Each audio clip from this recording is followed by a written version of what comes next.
So we're recording. So I think we'll just start by having you just tell us a little bit about yourself and your farm, and then we'll go from there. Sounds good. First, I greatly appreciate, Melissa, the opportunity to speak to your class. I really would like to share my experiences and what I do and how I do it to benefit others, especially in the time period we live in now. It's even more vital to be able to know how to navigate the system. My name is Chris Pawelski. I'm a fourth generation family farmer in the Black Dirt region of Orange County. It's the second largest collection of muck soil in the United States, the largest being Florida Everglades, but we're the second largest and the largest under cultivation. And there's a number of things grown in here, everything from avocados to zucchini. And Orange County supplies about, I think, 60% of the greens that are found in the green markets in New York City. Now, I was, up until last year, an onion farmer. I started working on the farm when I was 5 years old. By the time I was 11, I was operating heavy equipment, big field forklifts, driving trucks on the road with no doors. It was a different time. We were allowed to do that. But I grew up on the farm. The bulk of my spare time was spent either in summer break or any kind of break we would have, and after school, even during harvest time, was working on the farm. But I also did well in school. I ended up getting an associate's degree at OC, Orange County Community College, and I got a bachelor's degree at SUNY Cortland, and I went on to be a PhD student at the University of Iowa. But I stopped at I took my qualifying exam, passed, and took my master's degree. My degrees are in communication studies and primarily in broadcasting and film studies. And my area of expertise, believe it or not, is Saturday Night Live and James Bond. If I'd stayed at the University of Iowa and completed my PhD, it would have been on James Bond. The guy who wrote most of the early screenplays, Richard Maybaum, was an Iowa graduate, and he had donated all his papers to Iowa when he died. But I worked on the farm through the year I got married in 1990, and I also was in school from the age of 4. I started to 1990, and I needed a break. I got married, met my wife at Iowa. We lived for 3 years in Wisconsin, and then we moved back to New York in 93. I had a hard time finding a job in my field at that point. So I started working on the farm part-time in 94 and 95. I had some acres, and then I also taught communication studies and public speaking at OC. And then starting in 96, I started farming in full-time. And in 96, we were hit by a significant hailstorm that wiped out about half the onion production or so in the county. And we had a very problematic crop insurance program at the time. So we were devastated. And in the following seasons, we actually had in 97, 98, 99, 2000, various weather events that wiped out much of the crop in the area. In particular, in 99, we were part of a drought that was the entire eastern corridor. And it was such a significant drought, my wife and I were featured on CNN 3 times, twice in 99 and once in 2000. But starting in 96, we needed significant help. And since I was one of the few people that actually had a college degree, I was kind of asked to lead the charge to get significant disaster aid and changes in the crop insurance program. And my wife and I, that's what we worked on. And we worked on pretty solid for those years. There was also other issues as well, but we worked on primarily crop insurance reform and disaster aid. And it actually culminated in 2002. We received we were part of, or the beneficiaries of a $10 million earmark that was only for the onion growers of Orange County. And it was part of the 2002 Farm Bill. It was actually supposed to be in the FY02 defense appropriation measure. And at the last second it was pulled, but it was put in the Farm Bill, I think about 3 or 4 months later. And we also, my wife and I were responsible for significant changes to the federal crop insurance program, the onion policy, which was not very easy to do. But we were able to, our congressman at the time was Ben Gilman, who was a moderate Republican, who was very bipartisan. And he had a friendship with Dan Glickman, who was made the Secretary of Agriculture, replaced Mike Espy. and Glickman was in the House, and he was a Democrat in Kansas, and he and Ben were friends. And because of that friendship, my wife and I were able to get some very significant changes that led to actually millions of dollars being pumped into our area, both via the crop insurance program and disaster aid. But since '96, I've worked on numerous issues on the local, state, and federal level, ranging from getting the speed limit changed on the highway along my house, which was not an easy process, through initiatives and bills in the state legislature. But primarily, I've worked on federal legislation and federal issues. And I've been going down pretty regularly to Capitol Hill since the late '90s, and also to the USDA as well, to the executive branch. And I've seen a number of changes, both to how the process works as far as getting things accomplished. I mean, even just mechanical things, like when I was first going to DC, regular citizens were allowed to ride the tram that goes underneath the Capitol that takes you between the House and Senate office buildings. You were allowed to walk underneath the Capitol between the office buildings. Now you're no longer allowed since 9/11, and you have to have an escort and approval from either the House or Senate side to go on the tram. I actually had a great encounter one time with Senator Barbara Mikulski, who was infamous for throwing telephones at her staff. And I had a very strange encounter with her in the tram at one point, which is kind of funny. But I've seen significant changes over the years. But I still currently work on numerous issues. Matter of fact, right now, I was down on the Hill back in November. I had about 7 or 8 proposals that I brought with me. And 2 of those proposals have been introduced by Senator Gillibrand, which she's trying to get in the next COVID-19 relief measure. One involves forgiveness of small family farmer loans, USDA, and the other is one of my oldest proposals, a farm to food bank proposal. So those have been introduced by Senator Gillibrand, and the loan forgiveness has been introduced by my Congressman, Sean Patrick Maloney, along with co-sponsored by Representative Delgado and Braden Deasy, all from New York, and all sit on the House Ag Committee. Senator Gillibrand sits on the Senate Ag Committee.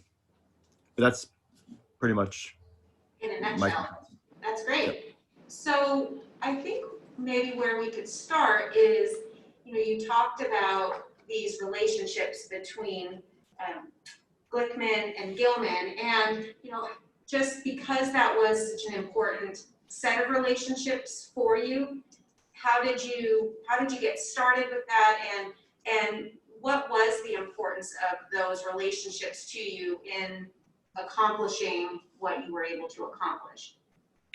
That's a good question. The relationships are very important. Ben was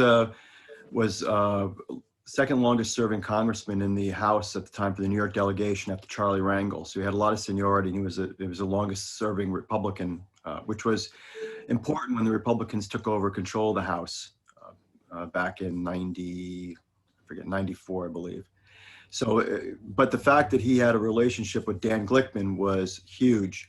That got us a meeting after we were wiped out by another hailstorm in '98, which was actually more significant than the '96 hailstorm. It wiped out more acreage.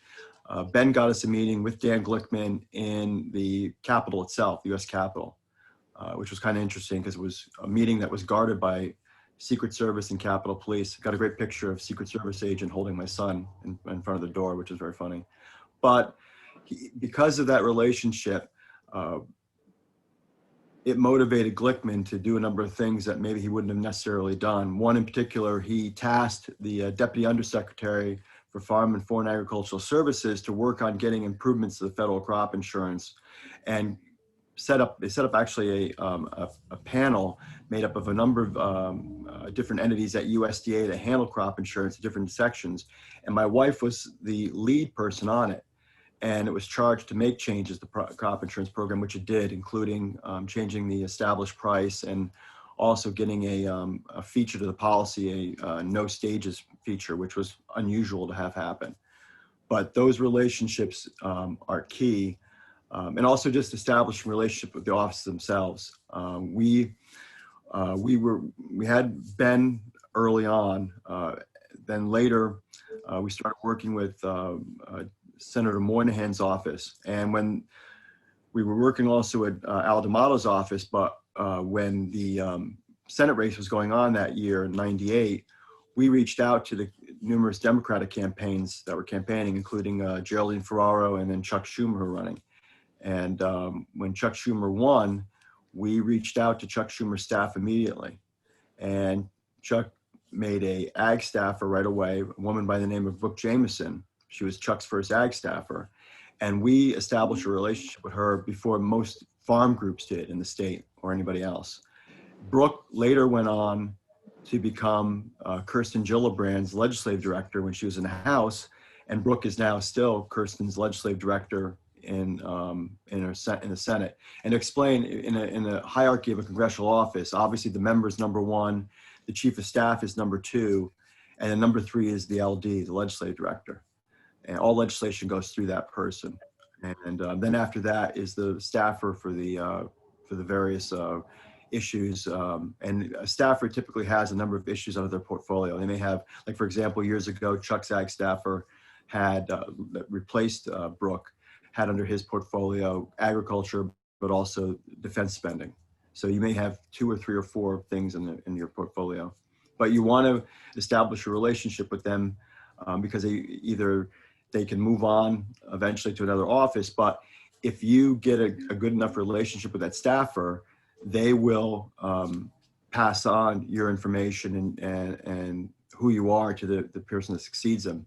Matter of fact, last year, Senator Gillibrand's previous ag staffer, he just left in January, a guy by the name of Eric Diebel, really good staffer.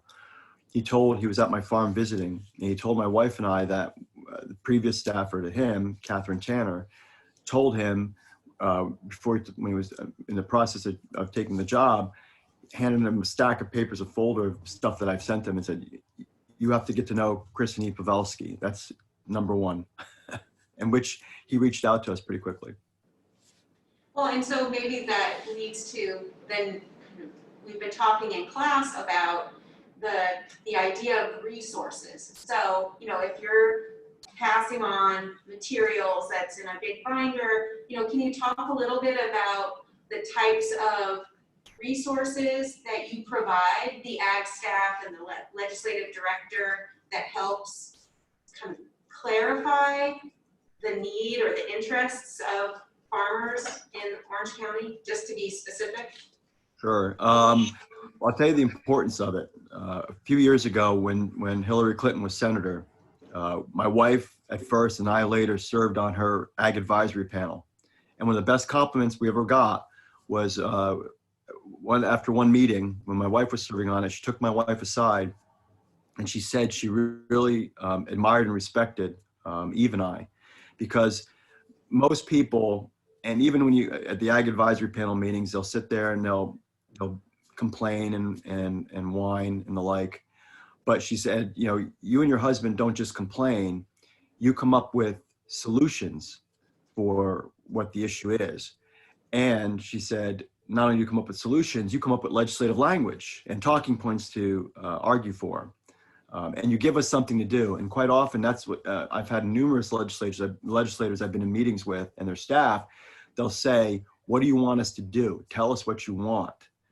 It's easy to complain. So what I typically send if I have an issue, for example, regarding, we have proposals to still change the federal crop insurance program. I send them not just what we want done, but I send them arguments or talking points to get them to accomplish what we want. Example I think of, even a few years ago when John Hall was our congressman, he got us a meeting with the then Deputy Undersecretary for Farm and Foreign Agricultural Services. And it was myself and other staffers at USDA and John's staffer. And one of the persons that actually at it was the RMA staffer from the White House, which was Pat Engel, Congressman Elliot Engel's wife, who I'm now friends with. We established a relationship with her. But at that meeting, when I was pointing out the problems to the federal crop insurance program and certain facets of it, I actually said there was one part of it that was really, it's lunacy in what they're doing. It's I can send the letter, actually. I'll send you the email that I did the follow-up, kind of explains it. It's a little complicated, but basically no one, the people there couldn't defend it. And actually they had their jaws dropped over what was constructed. And I said to them, I guarantee you, we're going to leave this meeting in about 2 or 3 days. Someone in this room, I don't know which of you, but one of you is going to send me an email just trying to justify your position on this. In particular, this one facet of the policy. And sure enough, guy was a mouse during the meeting, but 2 or 3 days later, I got an email from this guy who again tried to justify the position. So I then wrote a very detailed response addressing what they said point by point, of which I send then to John Staffer at the time and the people at RMA. And so again, I give them talking points, arguments for ways in which to defend whatever I'm asking for. That's great. And so because, it sounds like crop insurance is a particular program that you've spent a lot of time in the rulemaking part, can you tell us a little bit, just in a kind of briefly, what is crop insurance? How does a person who owns a farm like yourselves, how do you benefit from crop insurance, and why would the USDA, why are they involved in this process? It's a good question. One thing to see, if you go on my blog on muckville.com and type in testimony in the search box, you can see what will come up is for the 2010 Farm Bill and the first hearing that was held to reauthorize that Farm Bill, I testified before the Senate Ag Committee. And there was 3 panels. The first was the Secretary of Agriculture, Tom Vilsack. The second was the heads of the 2 major farm organizations in the country. And the third was 3 farmers, or 4, I forget, 3 or 4, but that were chosen to do it. And I was Senator Gillibrand's person selected. So I testified about the federal crop insurance program and our policy in particular. The federal crop insurance program is part of the Federal Crop Insurance Corporation, the FCIC, which is a wholly owned corporation by the USDA. So it is basically a federally funded through the Ag Appropriations Bill program. The FCIC writes, and it's under the Risk Management Agency under the U.S. Department of Agriculture. The Federal Crop Insurance Corporation, RMA, have staffers that write the policies, including how the structure of how they work, how they pay out, what things are indemnified, how losses are calculated, and it's currently now because of the initiative that was done by President Clinton and Vice President Gore, the Reinventing Government, they made it a public-private partnership, which was a catastrophic mistake and blunder. It should have stayed as primarily or exclusively as a government entity. But private crop insurance or businesses, they sell and administer the policy. And for doing that, they're paid a fee, which the USDA used to do it themselves. And they're supposed to share the risk if the underwriting gains are greater than what the premiums are paid, because you can buy up the basic policy, which is called catastrophic. The farmer only is charged an administrative fee, but then the farmer can increase the levels of coverage by paying a premium to buy up the policy. And the reinsurance partners, the private companies, they're supposed to, if the underwriting payments or gains are greater, they get it, but if not, they have to pay out. But it's very rare in which they have to pay out. Basically, the policies are written like you're at a casino, and the house never loses at a casino. But the reason why the government is involved in this is because farming is obviously a very high risk business, and including things you cannot mitigate or control, and one of them primarily being the weather. And so it's supposed to help guarantee that we can maintain a domestic food supply. So if farmers are wiped out by a hurricane or a hailstorm or whatever, they're able to get at least a portion of their crop losses back, and so as to be able to maintain the farm. For a crop like mine, which is deemed a specialty crop, onions, I should clarify, there are very few federal programs for us. The bulk of federal programs, when people think of farm payments or assistance, are for a handful of crops, basically, what's termed the program crops: corn, wheat, cotton, rice, and oilseeds. And this goes back to when the first agricultural federal policies were created or crafted back in the New Deal with the Agricultural Adjustment Act. They were the primary crops grown then. They were the ones that got into the program, and they stayed. When something gets in, it's very hard to take out. For our types of crops, there's very few programs available to us. One is the federal crop insurance program. Another is some conservation programs. And then occasionally when disaster aid is passed, we do get that as well. But if you go on my YouTube channel, there's a video. It's one of the first ones I uploaded. It's where my wife called into C-SPAN and discussed this on C-SPAN. So it was great because my wife had an extended question and they answered it regarding why we're ignored in federal programs. But the government sees it fit to try and protect and maintain a domestic food supply. And that's the purpose, supposed to be, of the federal crop insurance program. That's great. So I think maybe we'll just pause here and just check in and see if anyone who's listening has a question for you. What questions are percolating right now? No questions. Yeah, Albert. Hi, I'm Albert. I just want to thank you for taking the time and speaking to us today. Can you hear me all right? Yep. Okay. I just was wondering, how much time did it take you and your wife to kind of collect all this data? And did you reach out to any other farmers? Because I feel like these are very big issues, especially to go up to the Capitol and speak about with legislatures. How long did it take you to kind of come up with these problems, kind of rank them, which were kind of higher on the totem pole, and then present them in a way that you could actually get see changes being done to your industry? Good question. In the case of like when we got the $10 million earmark, which again was extremely unique. Matter of fact, when that farm bill passed, it was they announced it on CNBC because it was unusual. That took roughly 5 years, and things have changed a great deal. When we started doing what we did, it was at the advent of the internet.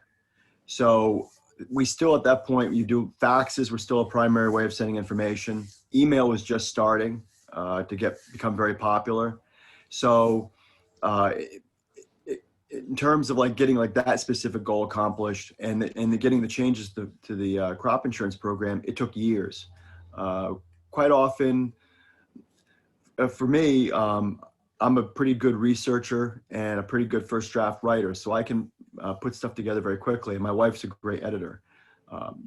My wife now has a full-time job at a local school, so she can't devote as much time to it to help. She does help me, but she can't do as much. But it could take a long time. As far as working with organizations, I'm a member of New York Farm Bureau, and I used to serve on a number of task forces with Farm Bureau and some of the issues I'd work on. I'm also a member of like the National Onion Association, but quite often our issues are a little bit different than, say, some of these organizations who may have a perspective of a different part of the country. Two things on that.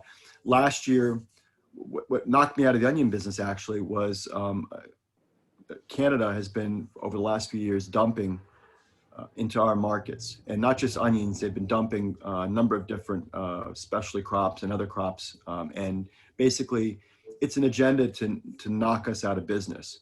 And so last year it was excessively bad. I had a decent onion crop which I couldn't sell for months, and the Canadians were into all of our markets and they were selling below what I could compete with. So what I did was I actually, when I went down, and I've been complaining about this for years, in my meetings last November, when I met with Chuck's office in the Capitol, which was kind of cool because he's the minority leader, his staffer said, it can't just be me complaining about this. I need to get ag organizations to do it. So I immediately, literally, like within hours, talked to my contact at the National Onion Association and talked to the vice president of New York Farm Bureau I'm friends with. I said, this has got to stop.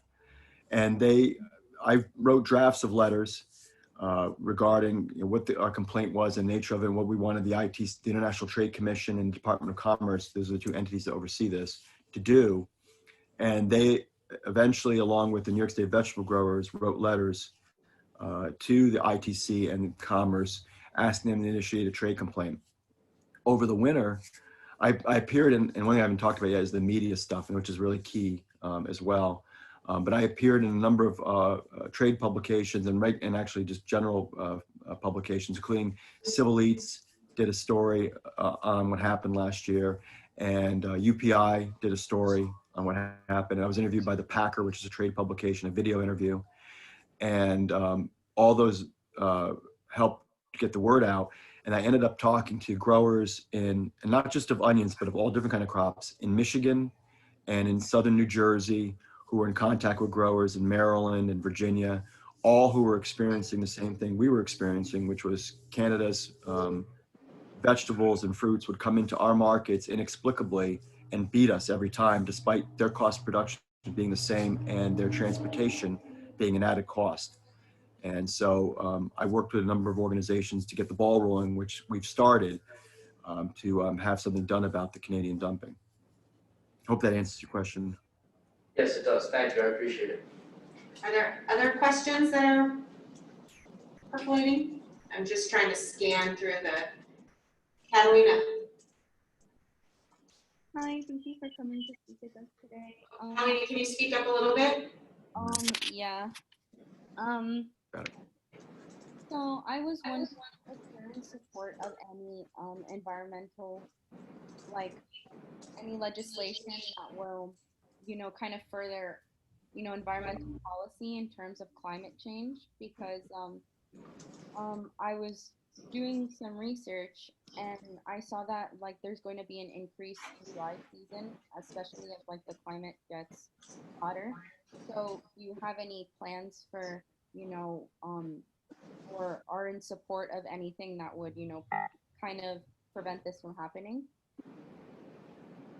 I got most of that. It's a good question.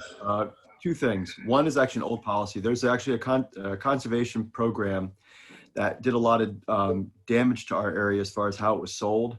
So my wife and I created a conservation program, Conservation on Muxo as it was called, and it was designed to be a working farm conservation program to preserve the soil from wind and water erosion, but to do a payment and to mitigate the damage done by the program that was wrongly applied in our area. And actually, it was approved on the House side of the Farm Bill back in 2010, but because we didn't have a dog in the fight in the Senate side, Tom Harkin killed it. That's on the, and I'll talk about that a little bit more in a second.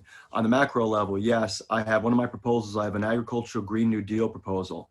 And that was one of the proposals I took on Capitol Hill in November, which I actually pushed pretty hard. And basically, the way my proposal works is whatever crop, and focus on specialty crops first, but then go on to other crops.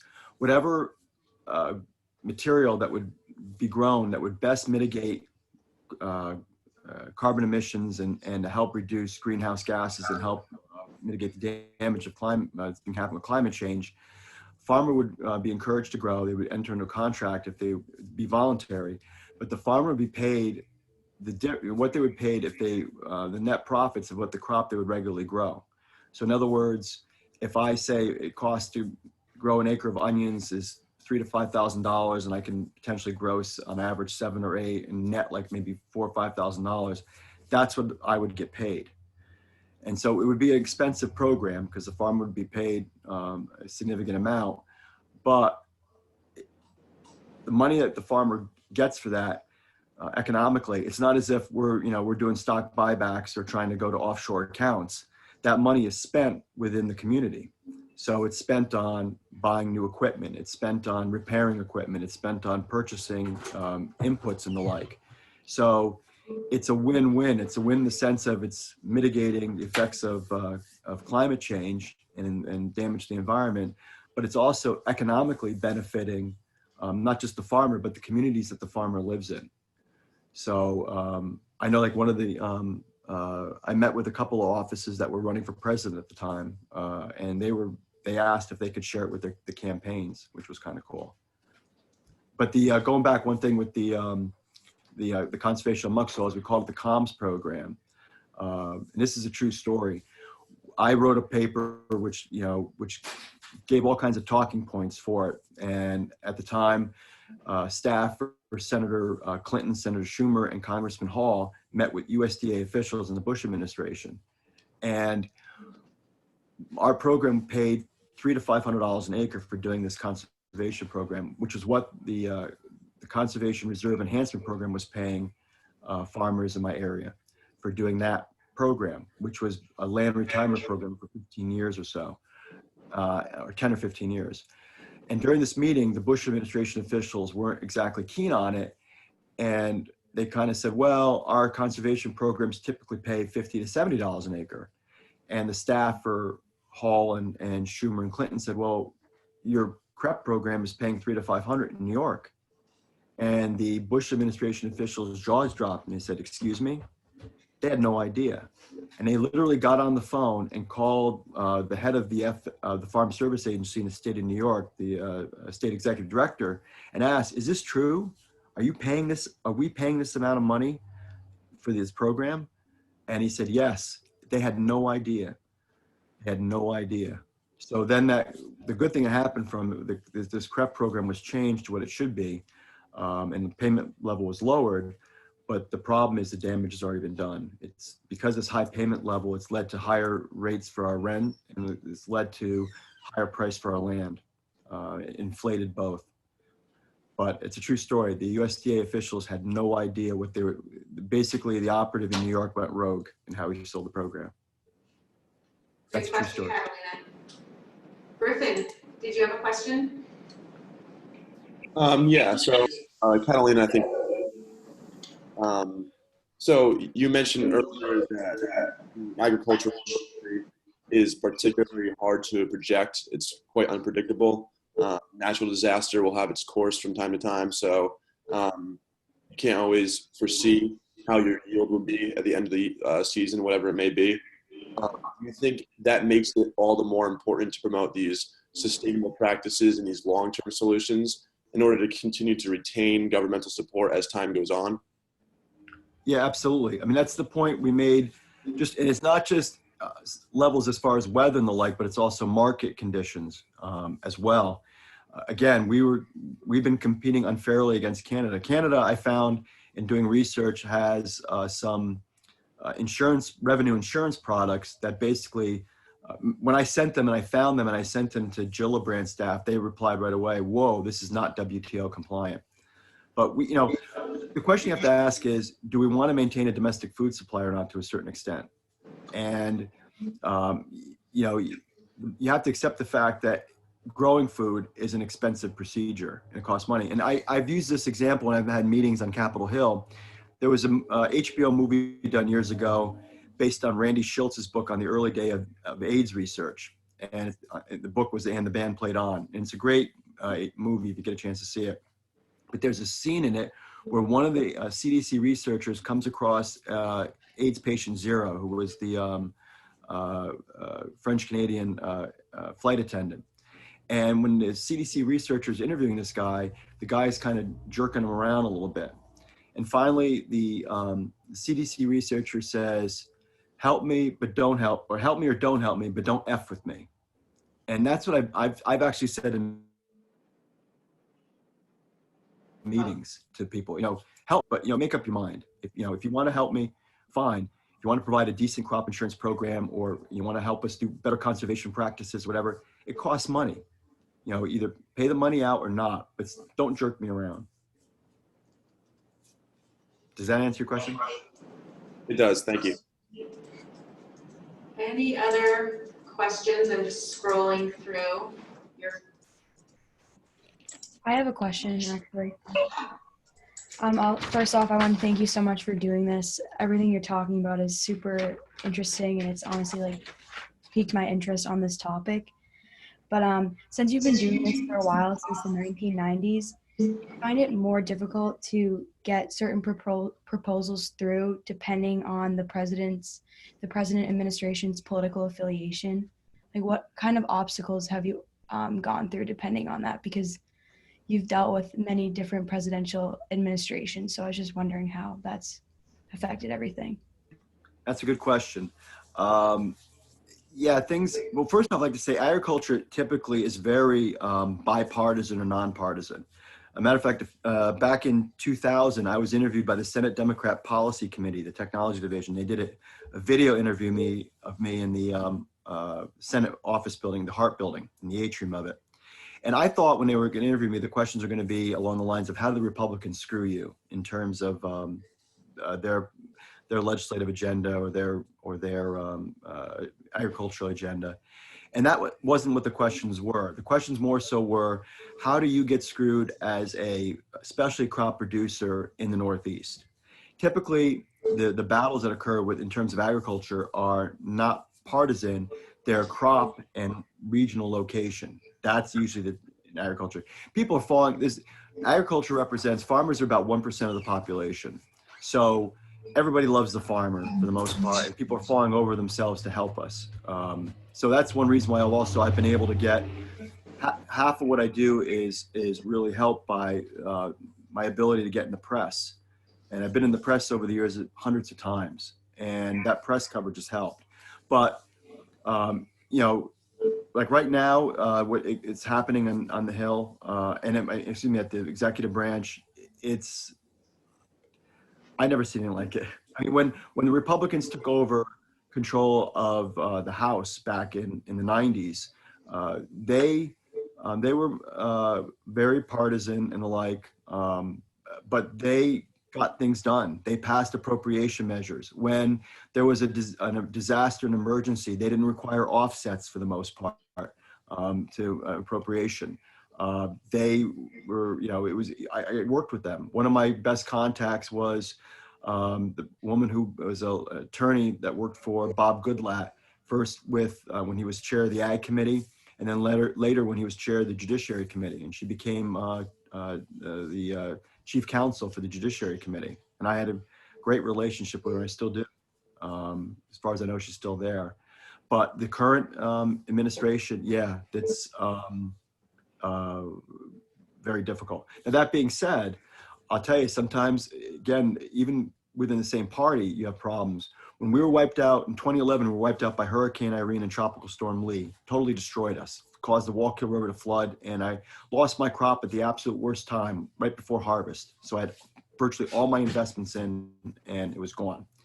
And at the time, we asked Secretary Vilsack, first off, we asked him to forgive our loans and to help us in that way. And staff for him were like, oh, I don't know if we have the power to do that.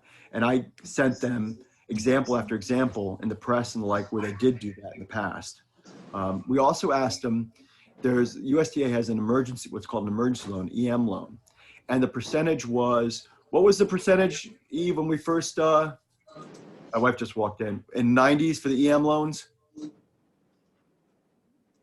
remember? Was it 6%? Was it that high? It's low. It was maybe in the 5-6% range. But when that was in 96 and they hadn't changed it. So when 2011 happened, at that time, this is the post-financial crisis, interest rates prime rate was near zero. So we were like, why are you charging us interest here when prime is zero? What are you making money off us for when we've been wiped out? So Senators Gillibrand and Schumer sent letters to Vilsack asking him to lower the EM rate. And he didn't do it. He wouldn't do it. But the following year in 2012, which was a presidential election year, and there were key Senate races that were up, there was a disaster in the Midwest for weather disasters. I forget exactly what it was. Then Vilsack did lower it. So we had the disadvantage of being a blue state in a non-presidential or non-senatorial election year or off election year. So a lot of times you would think things, also I mentioned before the comms program, John Hall, Democrat, got it in the House version of the Farm Bill. Democrat Tom Harkin killed it. And that was because he viewed it as a threat to his conservation programs. So sometimes you think it would, it help, it doesn't. What does help is when we first started doing this back in the 90s, we had no dogs in the fight in terms of on the authorizing committees, the agriculture committees. There was no member in the Senate and New York delegation, and on the House side, no member. We only had 2 members on the Ag Appropriations Subcommittee, Maurice Hinchy, who used to represent your area up there, and Jim Walsh in the Syracuse area. So not having members on the authorizing committee made things very difficult. Today, New York has 3 members in the House and 1 member in the Senate in Gillibrand. And that makes a huge difference in getting things at the very least heard. One thing I should also mention, when I go on the Hill and I have a proposal, or I'm either trying to get something done or stop something, my whole thing is, when I meet with these offices, is give me a fair chance to give my proposal or pitch, and to answer any questions you may have and address any concerns. If you, in the end of the day, decide not to support what I'm saying, I can respect that. But at the very least, give me a chance to pitch my side and plead my case. And that's the most you can ask for. Well, that's a great question, and I'm wondering, I have noticed after spending some time on your blog, and I'll share the blog with the students, but you have had some pretty interesting tactics, like selling a big bag of onions on eBay, so can you talk a little bit about some of the tactics that you've used to gain attention by these various decision makers? That's very good. Yeah, both tactics and getting their attention, and also how we function. Like, for example, when my wife and I were first working on the disaster aid and the crop insurance changes, my wife always dealt with male staffers and I dealt with female staffers. It seemed like that was that dynamic worked a little better. We always would I'm very folksy and quirky, I guess the way to put it. So, I'm comical, and so I try and make them laugh and try and be somewhat entertaining. I know that when my sons were first born back in the 90s, we used to send onions to them, and we'd send them in diaper boxes. And there's still staffers that remember that. They'd get these big diaper boxes full of onions from us. As far as the media attention, like you mentioned, in 2011, when we were wiped out, that's when the House was controlled by the Tea Party people. And they were demanding offsets before they do disaster aid. And our congressperson at the time was Nan Hayworth, who was awful. She was a terrible congressperson. She was just, I've never dealt with anybody like her as far as on the legislative side. And so since the Senate was trying to get disaster aid, but the House refused to. So what I did was I put up on eBay a bag of onions for $150,000 with a free canister of dirt. And what I was trying to do was actually shame them on the House side to pass disaster aid. And I never expected it to actually happen, but it aired on a story on ABC out of New York, and then that story became syndicated and was across the country. So a number of stations all across the country saw it. Interestingly, though, we didn't get the disaster aid in that sense.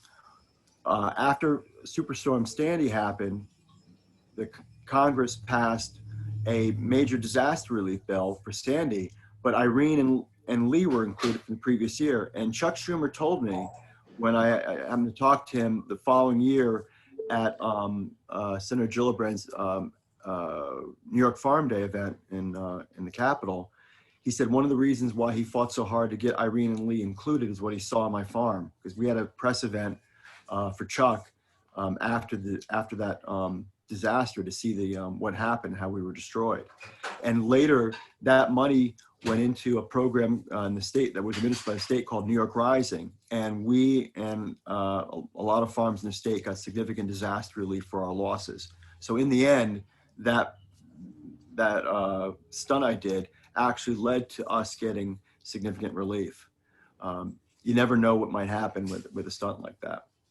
That's great. So I want to make sure we have time, because I have a question that came in through the chat, but a student is wanting to know how COVID has impacted your harvest and your profits, and have there been policies that have, like, what are you working on now to assist given the pandemic?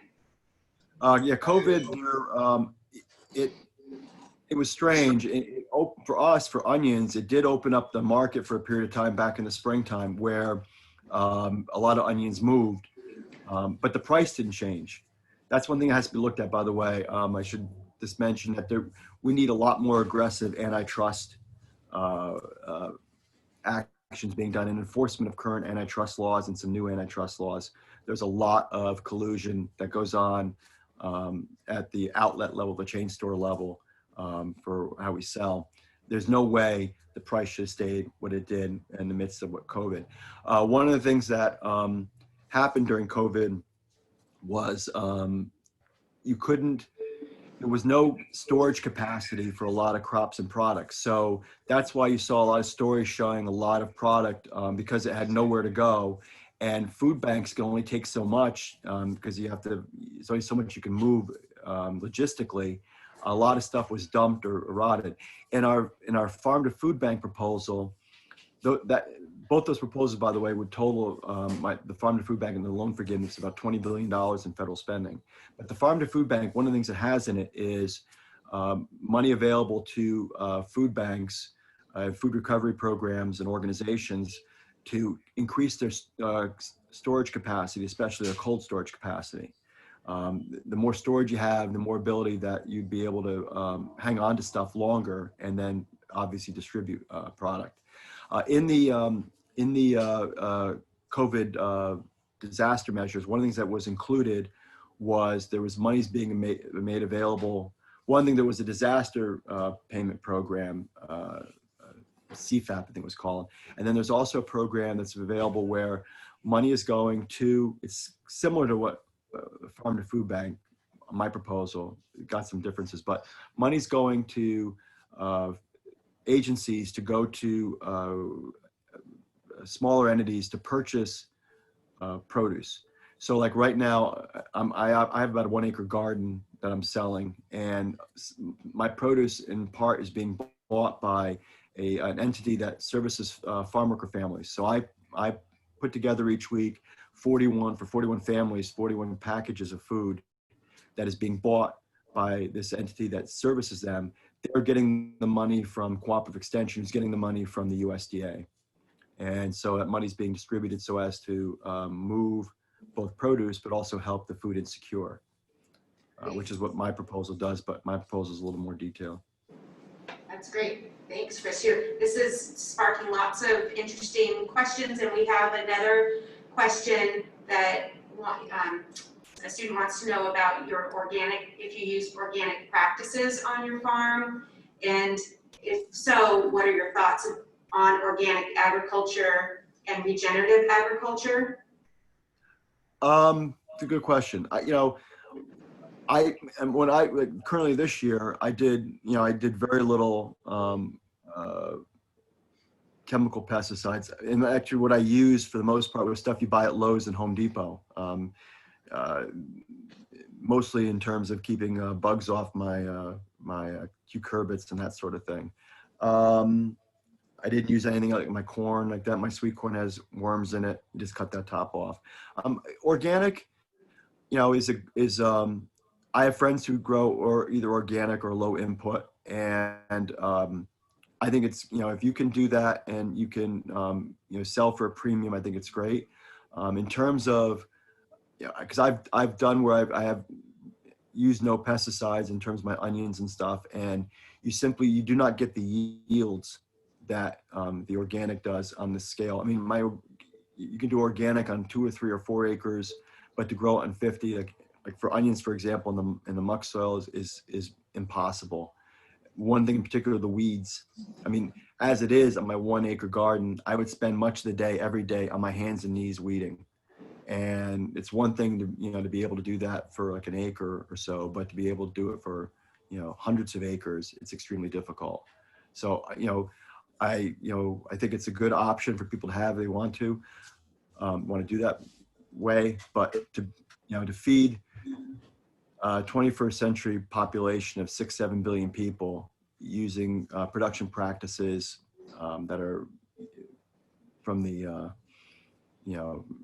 past centuries is very difficult to do.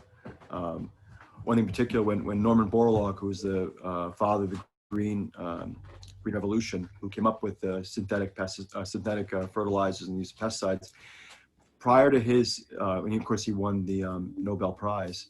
prior to his developments, social scientists at the time were all predicting major food shortages and mass starvations that would happen on the planet.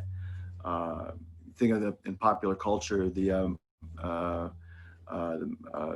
movie Soylent Green, based on the book, I can't think of the title of the book, but basically they were all predicting that the world would end up like that within a few decades, and it didn't happen because of what Borlaug came up with.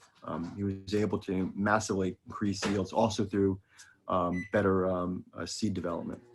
But my position is, if you can do that and you get a premium price, fantastic. Okay, let's see. So there's a follow-up about, are there policies that you would advocate to help help with these alternative farming styles? Yeah, I mean, absolutely. I mean, I'm looking to do consulting work and get paid for it. Currently, I've been doing those for years and I've not gotten paid, and it'd be nice to get paid.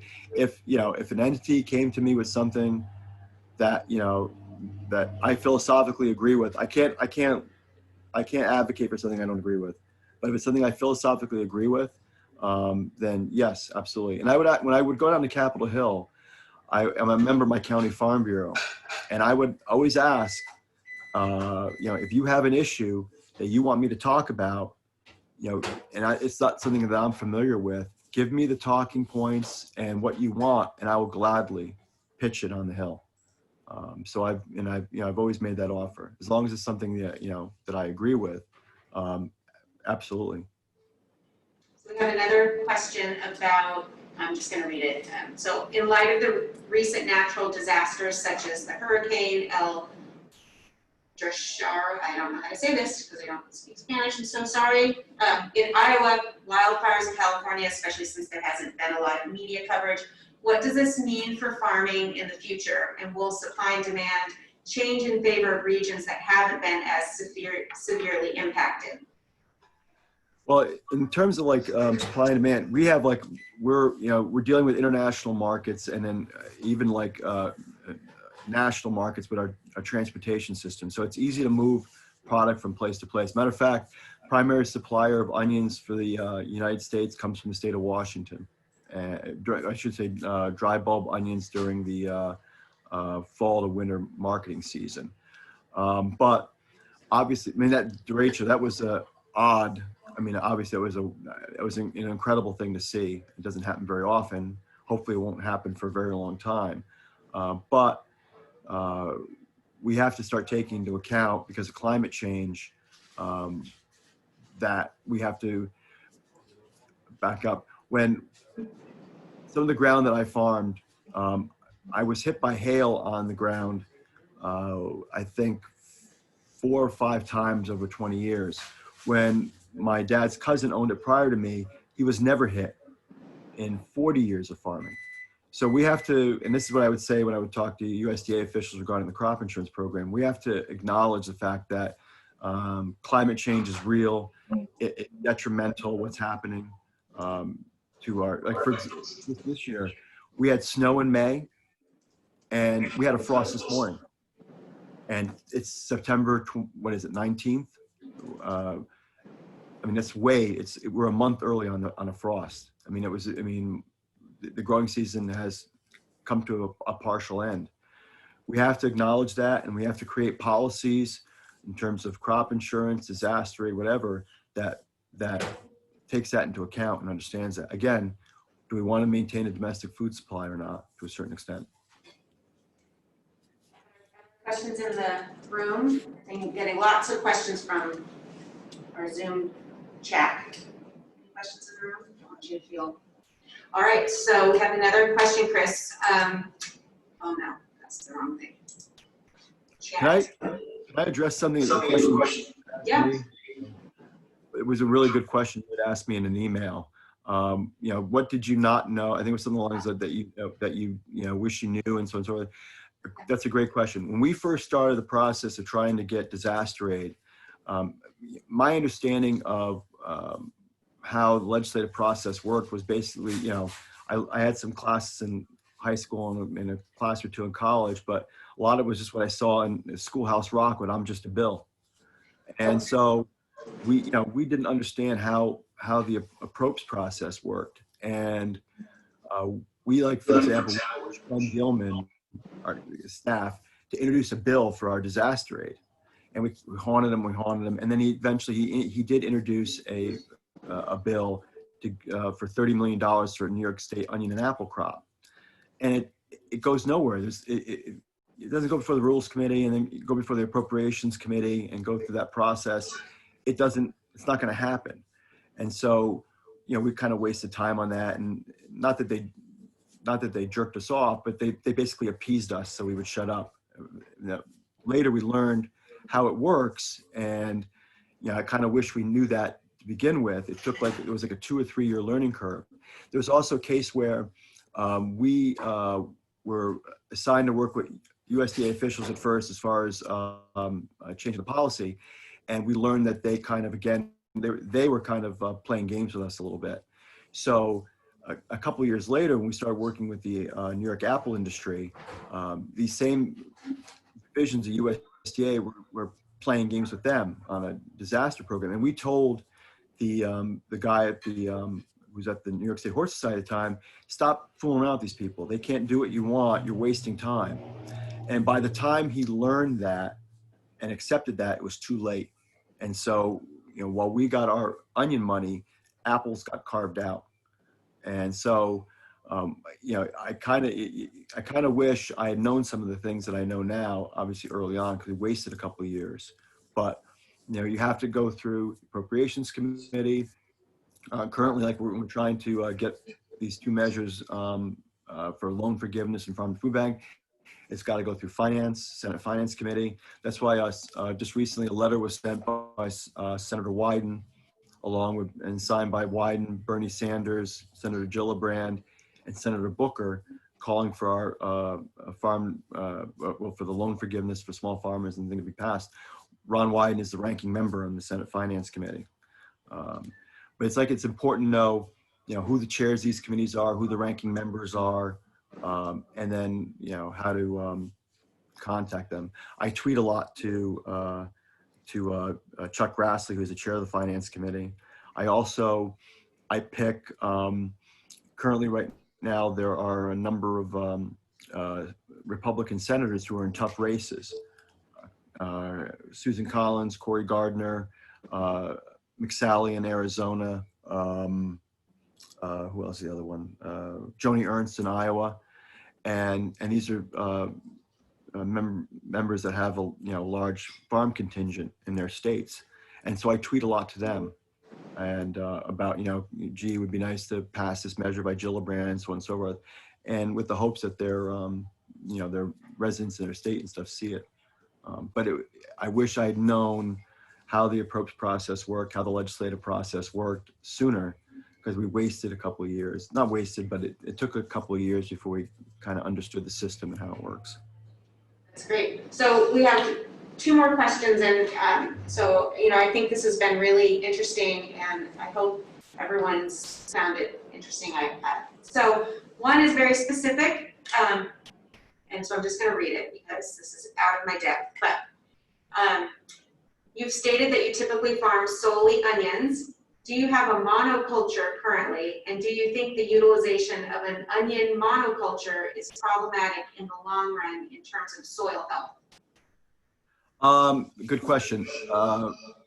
Now, currently, I have a 1 acre garden where I'm growing multiple crops. But in the past, I did do onions specifically because of the fact that onions are highly mechanized and I could afford to do them. A lot of people around here, again, do all sorts of different crops and for the green markets, but I have 4 seasonal laborers that I hire and house. They have 30. I just don't have the infrastructure to do that. I did monoculture, but I rotated my ground.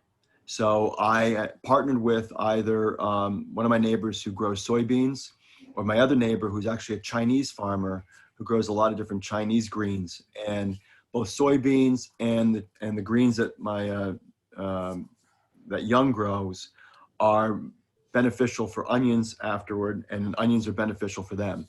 So you have to rotate your ground. The yield differences are incredible, substantial. So if you don't rotate and you keep growing onions over and over and over again, your yields go down progressively. You have to rotate, no doubt about it. And I did the last maybe 10 years or so, 15 years, I did rotate. Great.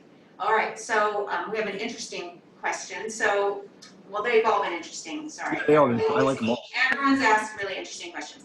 But so, someone wants to know why you wanted to study communications and film in school, and did this help you build your advocacy skills?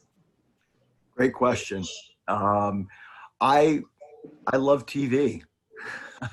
And when I went to school for this back in, you're talking the mid to late 80s into like 1990, what I did, my mentor is a guy named Bob Thompson. And Bob Thompson is the director of the Pop Culture Study Center at Syracuse now. But he taught at Cortland when I was there, and he was my boss for 3 summers at a program at Northwestern University, teaching kids radio, TV, film, and the like between their junior and senior year of high school. And I was an instructor for that for three summers. Bob taught classes on a critical exam of TV mostly, and how like you would study literature and apply a theoretical approach to it, but the text, instead of being a book, is instead a TV show. And one of Bob's emphasis was on the works of Stephen Bochco, and he had a famous lecture called his Piss, Puss, and Puke lecture, which was all about scatological references in Hill Street Blues, which Stephen Bochco put in. And he was actually featured, Bob was, if you go on my YouTube channel, you could see it on 60 Minutes, did a story on. I got like a 10-second or 5-second cameo. But it's a trivia question because it's the last story that 60 Minutes shot on film. But I loved television. I wanted to work actually in the TV industry. I wanted to be a writer. And just when I graduated or got my degree, it was a bad time to be hired. But the skills that I learned definitely helped me. My ability to get in the media and know how to do an interview. I was just interviewed by someone, I forget which story it was. I know I was interviewed by someone, I think it was regarding the Chinese seeds that were sent down. People saw that recently. A bunch of people across the country got mysterious seeds from China that they hadn't ordered. And I was interviewed by a reporter from Univision in a station in Colorado. And as she was doing it, I was filming it for her. She says, you've done this before. I said, yeah, many times. But it helped me. Matter of fact, one of the first major stories I was in, CBS Evening News National, and the reporter was Randall Pinkston, did a story on changes to the farm worker housing code in New York State. This is back in 1996. And when I saw the producer with a camera person shooting me from a distance, and I started talking to them, I could readily tell they weren't from Cable 6. They were from a major network. And, I was able to establish a relationship with her, and it turned out to be a very story that I thought was very good and very fair. But the skills I learned in college have definitely helped me. And to paraphrase Tom Hagen in The Godfather, when he talks about Don Corleone might die, and he says, if we die, we lose the politicians, which is half our strength. For me, the media is half my strength. The media enables me, and getting stories in enables me to, helps me in my being able to pitch stuff on the Hill. And one way, I will say this, over the years, I've never been asked by an office who I voted for, or to vote for them, or to donate to them. That's never happened, not once. But one thing I can do for them, because I stay politically neutral, is I can get them good press. And nothing beats good free press, where the legislator looks good for doing something positive, and it's not something, an advertisement they paid for. And my skills and abilities help with that. that's great. I'm going to just put us on this view. I've lost you. Oh, there you are, Chris. So I just want, if everyone can, just let's give Chris a round of applause. I think that this was really very interesting, and there are a few other questions that I'll send you by email so that the students, so if anyone is on this Zoom that, or in the room that wants to ask a question, Chris is very generous in sort of sharing his time, and so we'll get those questions to you, Chris, and we'll continue the conversation. My blog has a lot of excerpts from my memoir, which I'm working on. I got to do a kind of a rewrite a little bit, but it details a lot of these meetings and stuff and what happened, what our tactics were. And if you go into it and just type in memoir, you'll see a number of things come up.